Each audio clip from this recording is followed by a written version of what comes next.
सभी को यथा योग्य नमस्ते, प्रणाम, आशीर्वाद। मैं अयोध्या प्रसाद श्रीवास्तव अपने परिवार, कुटुंब, अपनी जन्मभूमि, कर्मभूमि से भी बहुत दूर एक संयोग से विदेश में हूँ, लेकिन तब भी मेरा ध्यान मेरे परिवार पर, मेरे समाज पर, मेरे देश पर, मेरी भूमि पर है। और उसी प्रसंग में कुछ चिंता युक्त अवस्थाओं से मैं इस समय गुजर रहा हूँ। तो मैंने सोचा कि क्यों ना अपने परिवार के लोगों से दो शब्द बात करके अपने मन को हल्का कर लूँ। तो मैं अपने परिवार को संबोधित कर रहा हूँ, किसी गैरों को नहीं। जो मेरे अपने हैं, मेरे अपने रक्त के हैं, या अपने मेरे रक्त के नज़दीक हैं, या जो मेरे रक्त से संबंधित हैं, मैं उनको संबोधित कर रहा हूँ। इसीलिए मैंने यथा योग्य प्रणाम बोला है। तो बात मैं शुरू करता हूँ अपने पारिवारिक थोड़ा इतिहास से। वैसे मैंने नया मुल्क को इतिहास और माय ऑटोबायोग्राफी में मैंने लिख रखा है। इस प्रसंग को विस्तृत रूप से लिखा है, इसलिए मैं बहुत छोटकरी में बताता हूँ कि एक परिवार आजमगढ़ के पास कहीं बैदौला नाम की कोई जगह है, वहाँ से कुछ लोग, कायस्थ परिवार के कुछ लोग वहाँ से चले। ये परिवार कौन सा था? ये कश्मीर के नरेश का वंशज परिवार है। 8वीं शताब्दी का जब कश्मीर नरेश का राज्य पतन हुआ था तो सब तितर बितर हो गए थे। तो वहीं से परिवार चलते चलते किसी समय वहाँ पहुँचा रहा होगा। फिर वहाँ से कुछ लोग चले, तो उसमें से और लोग जो चले तो कुछ चले गए बिहार के तरफ, कुछ किधर चले गए। 2-3 लोग, 2-3 परिवार शायद सुनते हैं कि साथ में चले रहे। ये किसी समय शायद 300-400 वर्ष पहले की बात है। लेकिन बाद में इन लोगों ने, इनमें से एक परिवार जो था वो जो बिहार गया, शायद सुनते हैं कि वही परिवार फिर बाद में जाकर के इलाहाबाद गया, जिसमें से डॉक्टर हरिवंश राय बच्चन और अमिताभ बच्चन वगैरह ये फैमिली है। और उसी कुटुंब का जो दूसरा एक परिवार था, जरीबंधन लाल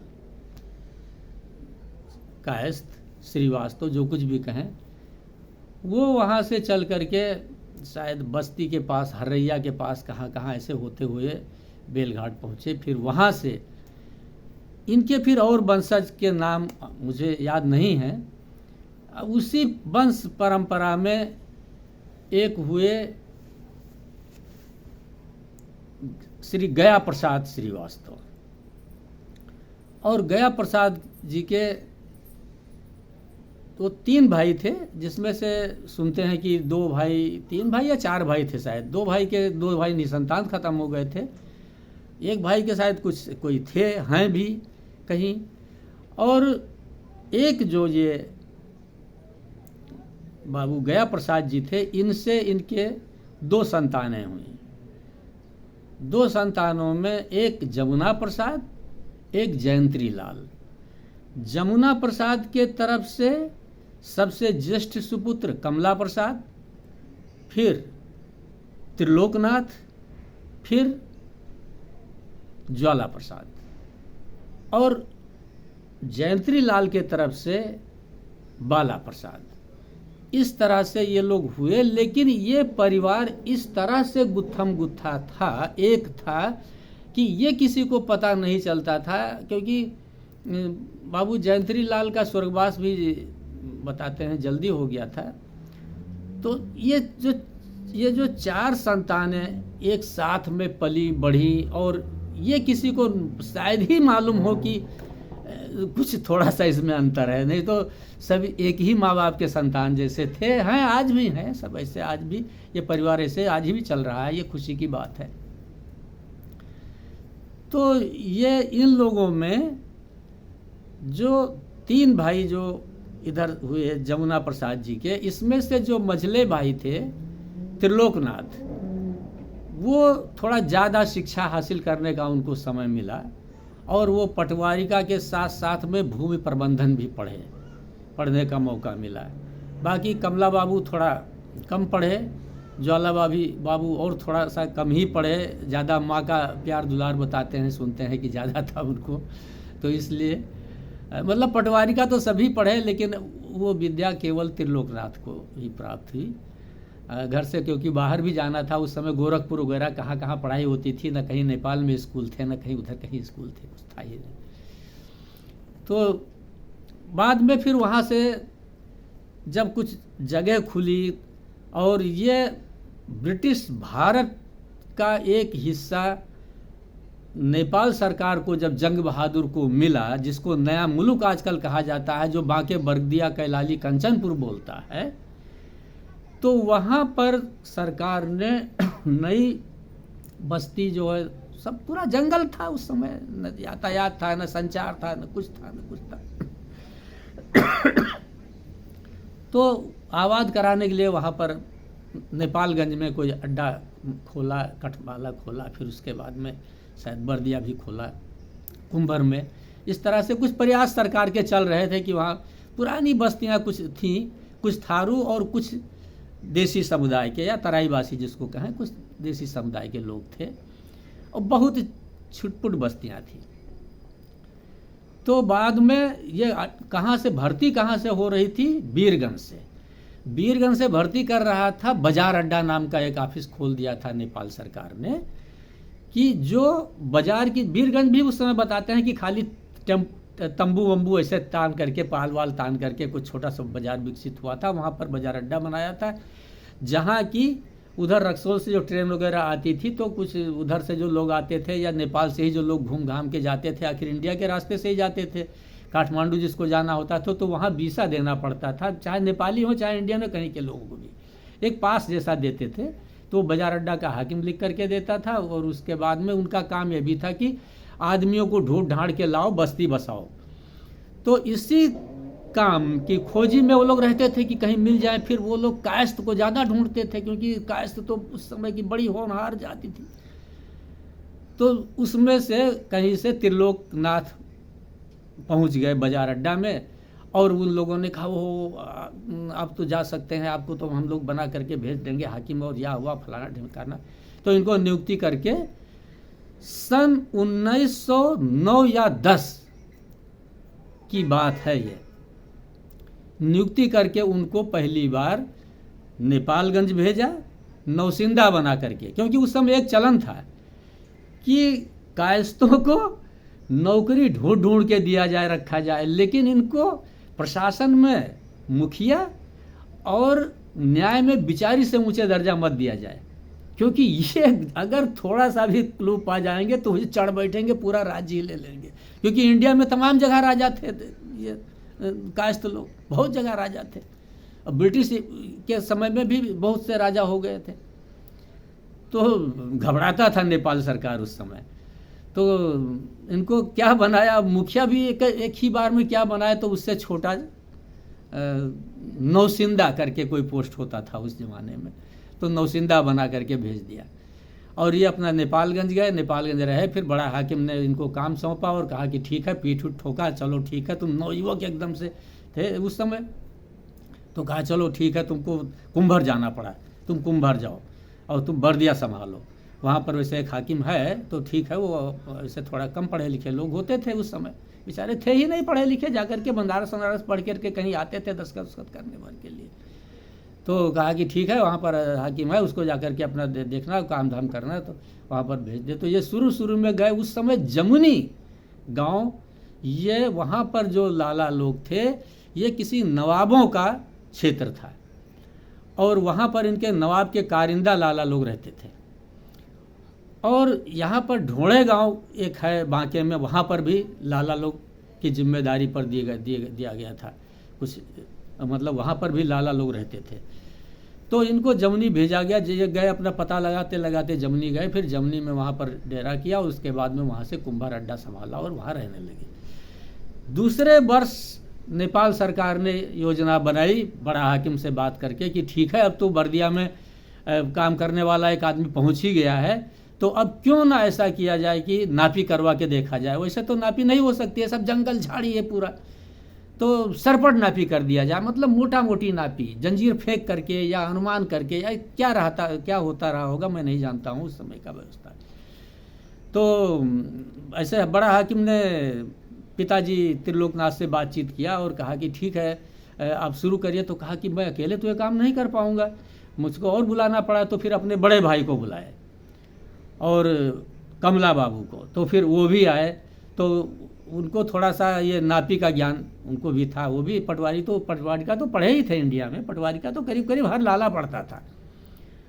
तो उनको वहाँ पर उनको भी जंजीरदार करके या इसी तरह से तहसीलदार या ऐसे किसी पद में भरना करके और नापी का जिम्मेदारी दे दिया। फिर पूरी सरपट नापी 1967, सुनो बच्चों भाइयों, सन 1900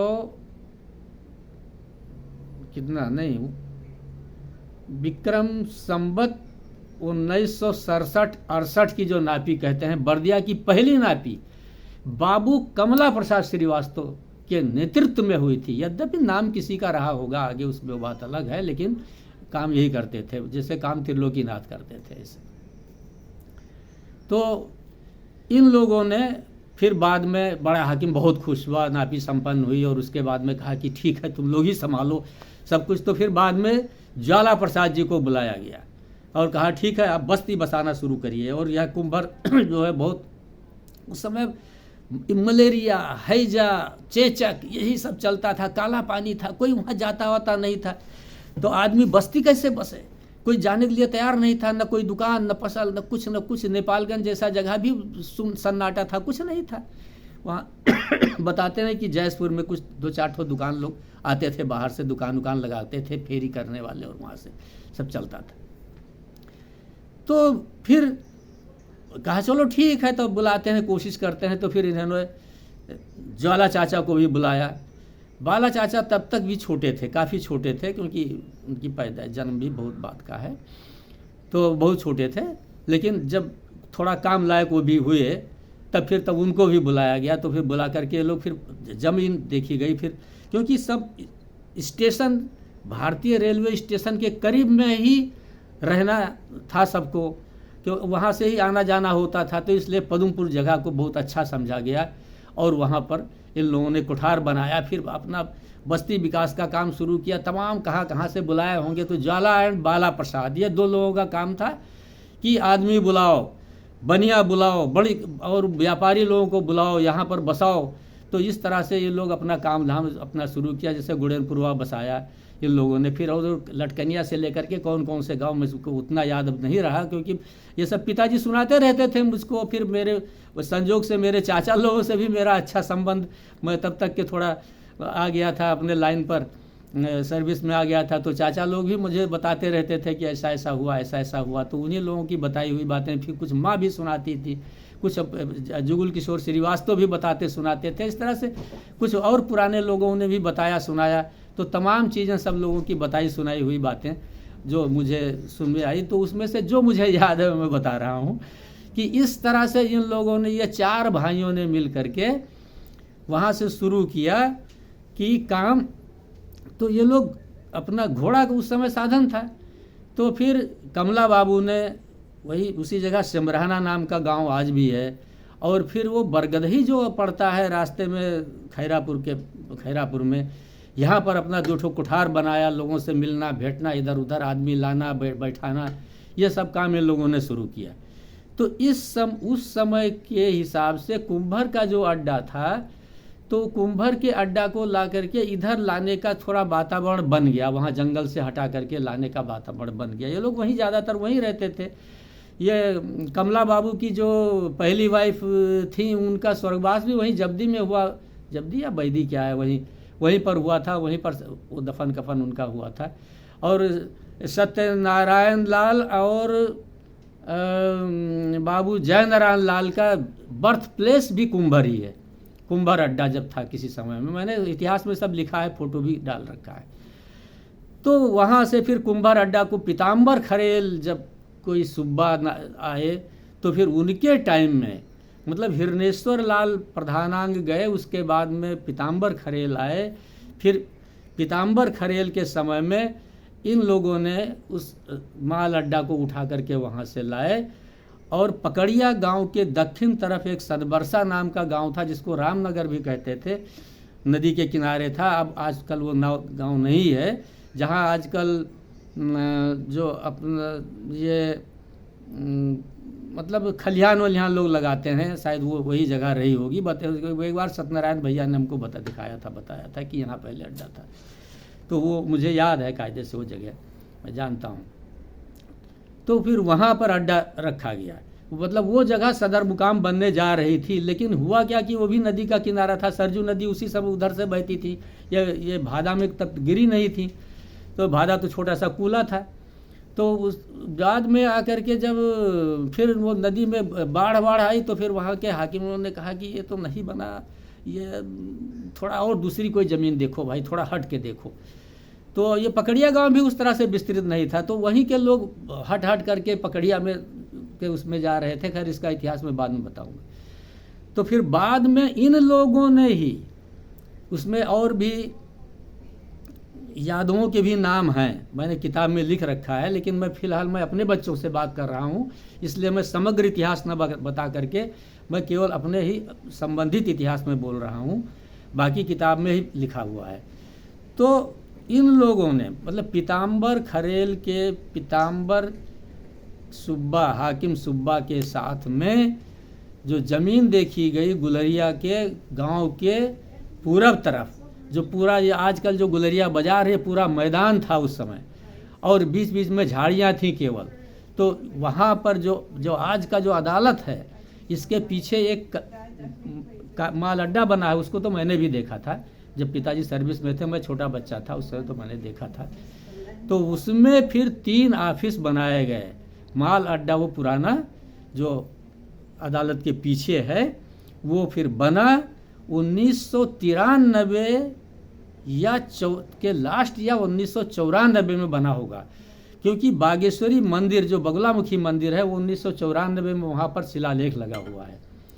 उससे पहले गुलरिया नाम की कोई जगह नहीं थी, कुछ भी नहीं था, कुछ भी नहीं था, एक आदमी भी वहाँ नहीं था, केवल खाले गुलरिया थी, यदुवंशियों की वो गुलरिया थी। और उन्हीं लोगों के सहयोग, उन्हीं लोगों ने, और तमाम उधर के खैरापुर के यदुवंशियों का सहयोग हुआ, फिर और इधर के लोगों का सहयोग हुआ, तो इन लोगों ने अपना वहाँ पर गुलरिया का स्थापना। तो उस संस्थापक में मेरे 4 बाप गुलरिया के संस्थापक हैं।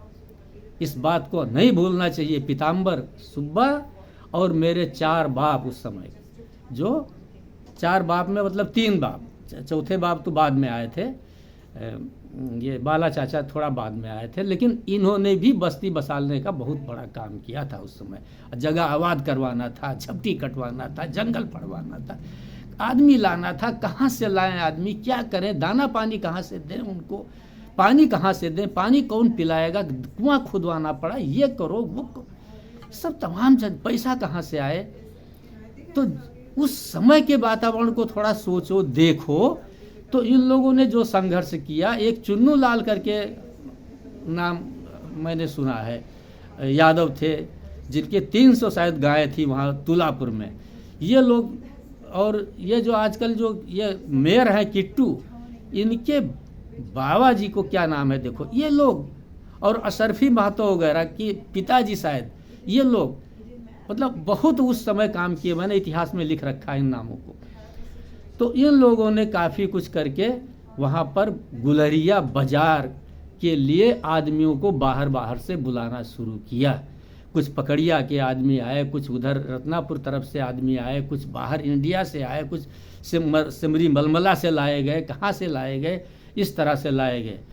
और उस तरह से इन लोगों ने गुलरिया बाजार की स्थापना की। तो ये समझो कि उस समय का आदमी जो आज हम लोग इस तरह से मौज मस्ती, बिजली है, पानी है, बत्ती है, स्कूल है, कॉलेज है, कुछ भी जहाँ कुछ नहीं था, उस समय का उस जंगल में स्थापना करवाना।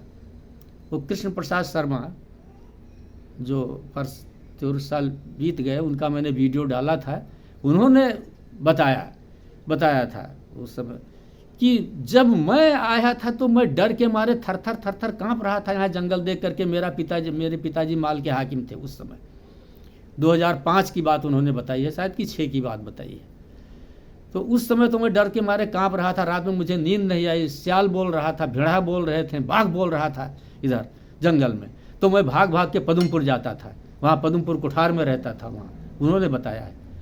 तो इस तरह के माहौल के, इस तरह के खानदान से हम लोग हैं, जो लोगों की सेवा करके और इतना कष्ट सह के हमारे पुरखों ने योगदान किया है, जिससे कि कुछ यहाँ बना है।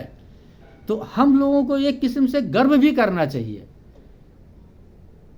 कि हम किसकी संतान हैं और हमको क्या करना चाहिए, हमारे लिए पुरखों ने क्या रास्ता दिखा दिया है, तो उसको कुछ हमको करना है कि नहीं करना है, कि हमको अपने ही रास्ते से दौड़ना है। तो मेरे बच्चों, मेरे भाइयों, अभी तो हम लोग 4 भाई हैं, हम लोग 11 भाई थे 4 बाप से। तो दुर्भाग्य से हम लोगों के और भाई नहीं हैं इस समय, लेकिन 4 भाई अभी हम लोग हैं। जयनारायण बाबू हैं, और उसके बाद में हरिराम बाबू हैं, और उसके बाद में मैं और मेरा भाई रमेश। 4 लोग तो भी है ही हैं। आप लोगों को मार्गदर्शन करने के लिए भी हैं, कुछ बता भी सकते हैं, कुछ आप लोगों से ले भी सकते हैं। तो कम से कम इस बात को ध्यान दो कि तुमने लोगों के लिए, तुम्हारे पुरखों ने लोगों के लिए किया है, उन लोगों को तुम्हारे प्रति कृतज्ञ होना चाहिए, तुम्हारा नाम उसमें आना चाहिए, तुम्हारे पूर्वजों का समझना होना चाहिए। बाकी बात मैं अगले वीडियो में बता रहा हूँ, बहुत लंबा ये हो जाएगा। फिलहाल इतने से ही, नमस्कार।